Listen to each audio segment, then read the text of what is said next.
Hello YouTube world, my name is Nicholas Montez and you're watching my YouTube channel, The Teenage Movie Critic, and welcome back to my YouTube channel. Really, I'm so excited to have y'all back here together again. And today's video, we're going to be doing another Celebration of Cinema review, but this time we're doing it for the famously famous movie Incredibles 2 that actually hit 5 years old yesterday. And this is actually one of my most beloved films because I loved it. I did like the first one, but unpopular opinion here, I actually like the second one way more. So this video is basically explaining what makes this movie such a great sequel, but makes it better than the original. And I'll actually explain that, so let's go ahead and get started.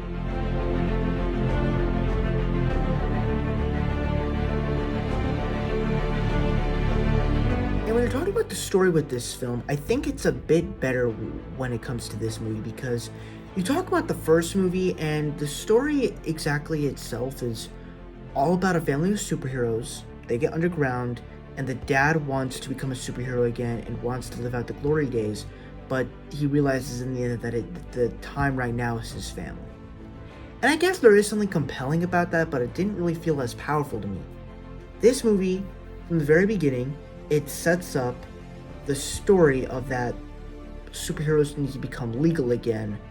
And that's the whole point of the movie, is that that's why Elastigirl was chosen, so she can be in this town and protect people, but change your perceptions on the world and all of the things about politicians, what they're meant to see.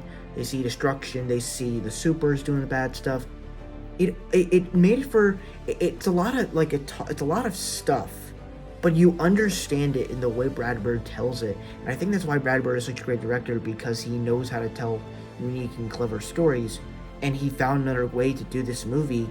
Instead, it focuses actually on the superhero underground stuff, and even when you get to the end, it's like you feel that satisfaction, and even exploring different stories with the characters, so as it is a family story as well, that he just does such a great job. We'll talk about those in the character side of things, but in the way the story is done, like in certain situations, with the action sequences, which we'll also talk about in the next thing. But like the way he told the story was, I would say, is much better with the one, and even with the storyline of the villain. Like, she was talking about with her brother that her brother always looked up to superheroes, that the superheroes were our protection. That just makes us humans look weak. And if you looking back at it, it kind of makes sense. And so it makes sense that she wants to keep supers legal forever, because we need to do things our own way and not be lazy and wait for superheroes to protect us. But it's a cool storyline. Now let's talk about the characters.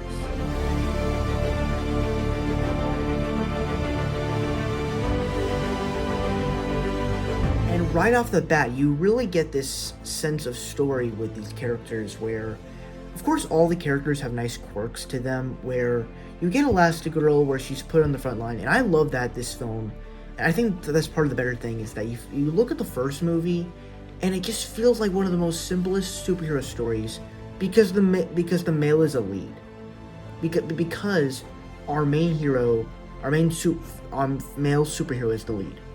And not to say that that's like, it just seems kind of stale, but with this film, it feels like because you're putting Elastigirl in these situations, it makes it something unique and different and new to do with this sort of franchise.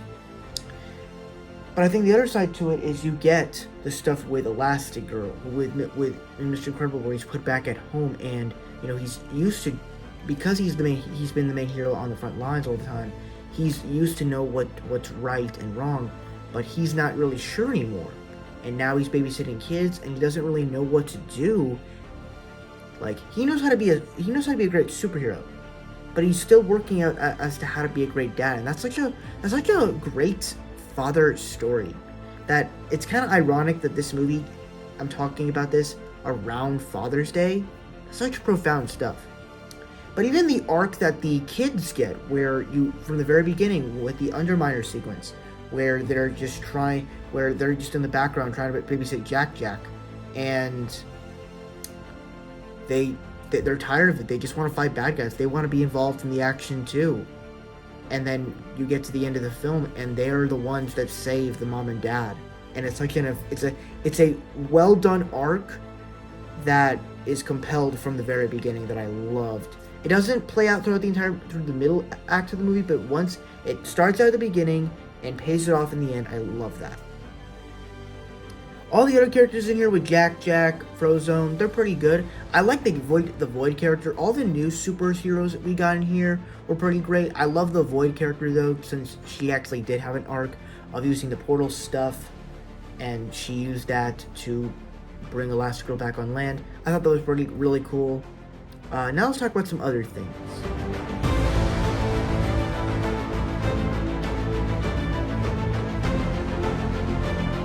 And I think what was also great about this film was really just the groundbreaking animation. Obviously, the first film wasn't really popular for great animation, but a lot of people consider that first film to be one of the best superhero films. Take Into the Spider-Verse. But this movie actually has better animation, really because of the character designs. You look at the designs and stuff of the first Incredibles, it just looks terrible. The action is great, don't get me wrong. The animation itself just looks terrible, and it doesn't look really rendered right. And it's like, you're coming off from the year when Finding Nemo came out, and I'm like, that looks terrible. Even in the way the fire looks and some of the facial expressions look, it just looks terrible. But the action scenes were still choreographed really well. But with this movie, it's like you can see everything. All the colors are bright and colorful.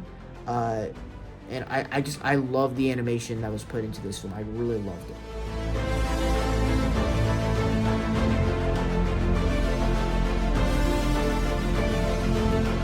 I think another part of this movie that makes these movies great are the score.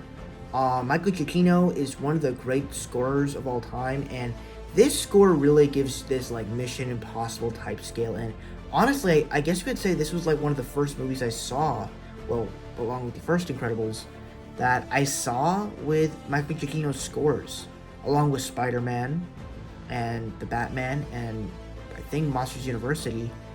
He's done a lot of scores with movies. I just think Michael Giacchino is probably one of the best scorers of all time. One of the best composers in music of movies. He's great, and the score for this movie is even more iconic with the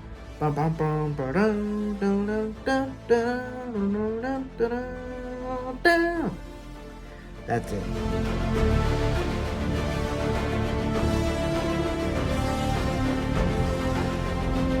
I think another great part about this movie are all the action sequences, and I think what makes the action so great is that each action set piece is to be a part of the movie to basically prove to the world that superheroes can be legal.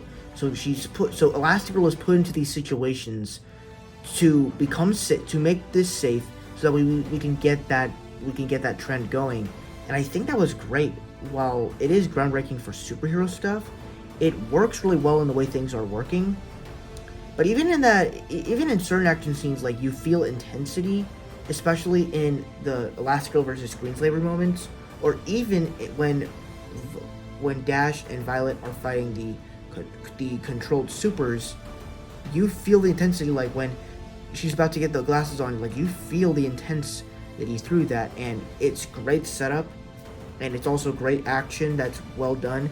Probably not as good as the first film, because you actually get the family fighting bad guys together, where you're just fighting mind-controlled people. Not exactly as fun, but the action when it does happen is still great, as you are combined with the plot.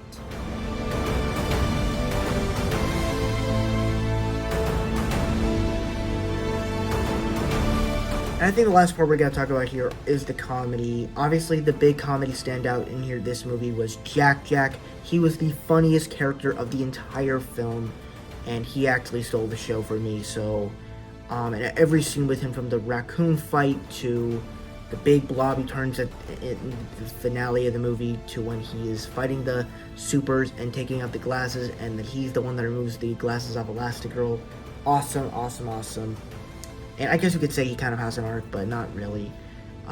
But that's my review for Incredibles 2. Happy 5-year anniversary for Incredibles 2. Can't believe it's 5 years old already. So young. Thank you guys so much for watching. I really hope you enjoyed. Don't forget to like, comment, and subscribe. All my social media stuff is in the About section over there. And I'll see you guys in the next video. Bye-bye.